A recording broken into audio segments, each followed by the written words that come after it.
बिस्मिल्लाहिर्रहमानिर्रहीम।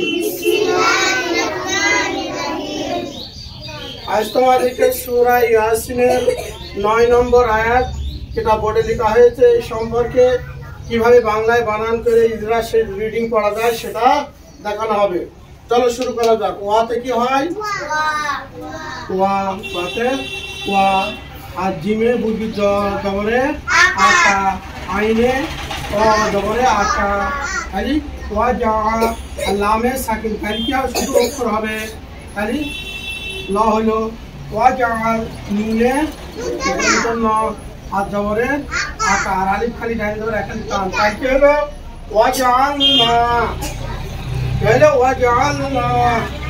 আর মিমে ম জেরে হসি। এইবার দেখো নুন সাকিনের পর বা আছে, তাহলে নুনটা মিম করে পড়তে হবে। এইরকম ছোট মিম দেওয়া থাকে মানুষকে বোঝানোর জন্য, কিন্তু এটা উদ্দেশ্য নয়। বলা হচ্ছে মিম সাকিনের, নুন সাকিনের পরে মিম আসলে নুনটা অটোমেটিক মিম হবে। তাহলে কি হবে? এই নুন না লিখে এখানে কি লিখতে? মিম মিম মিম, যে মিম। বাতে ব জবরে আকা, আর ইয়া সাকিন ডাইনে জবর ইয়ায়ে লিন, ঠোঁট চওড়া হয় আর নরম আওয়াজে পড়তে হয়। তাহলে বাই, তাহলে হস্যাই হবে বাই। আর নুনে মিম বাই। তারপর দেখো হামজা জবর, হামজা জবর আ, আর ইয়া সাকিন ডাইনে জবর ইয়ায়ে লিন, ইয়ায়ে লিনে অবশ্যই কি হবে? আই। আর দালে দ জেরে হস্যি, ইয়া সাকিন আগে যেতে থাকলে একালিফ আন। আর এখানে হচ্ছে হাতে হ, আর জেরে জেরে কি হয়? হস্যি হয়। আর মিমে ম, তাই কি হলো? আইদিহিম। এবার দেখো ওয়া জাআলনা মিন বাইনি আইদিহিম।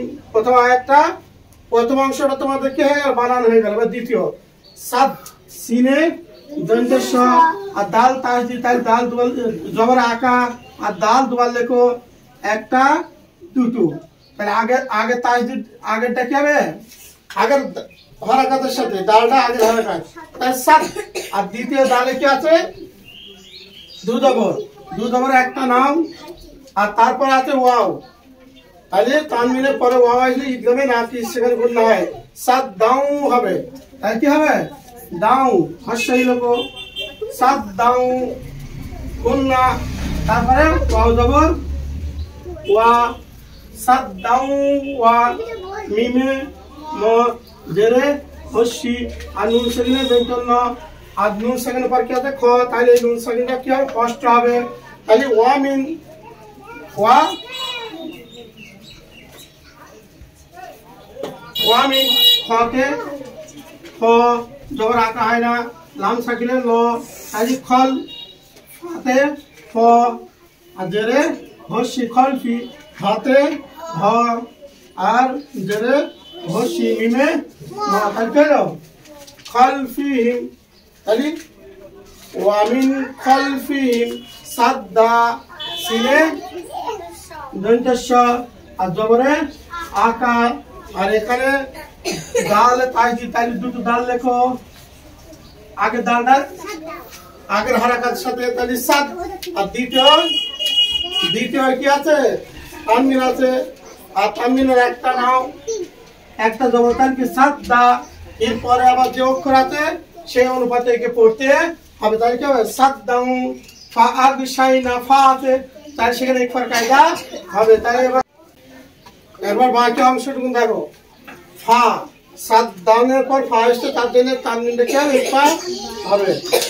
তারপর দেখো ফা হাতে ফ জবরে আকা, আর আলিফের জবর তাহলে হামজা, হামজা জবর আ, তাহলে ফা আ।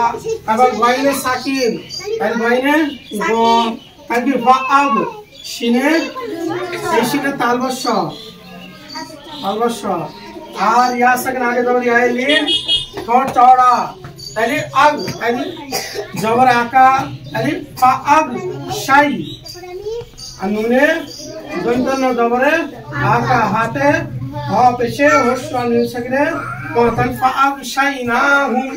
মিম সাকিনের পর ফা, তাহলে মিমটা কষ্ট হবে, গুণনা হবে নিজ ধারে স্বাভাবিক। তারপর দেখো ফাতে খ জবরে আকা, হাতে হ,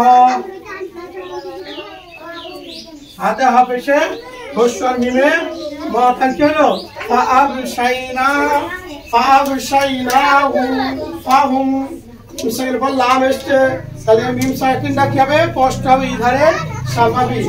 তারপর দেখো লামে ল আর জবরে আকা, লাম আলিফে এক আলিফ টান তালি লা আরিয়া কাপেশ ভাষাই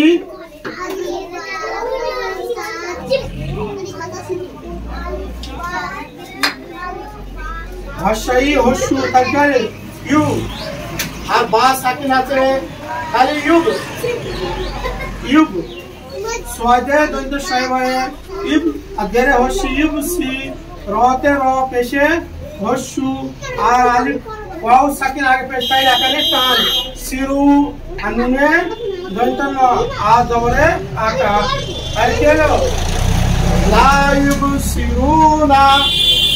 এবার দেখো ফাআবশাইনাহুম ফাহুম লা ইউবসিরুনা। তাহলে তোমাদেরকে সূরা ইয়াসিনের 9 নম্বর আয়াতটি কি করা হলো বোর্ডে বাংলায় বানান করে রিডিং ইদ্রাসা দেখানো হলো।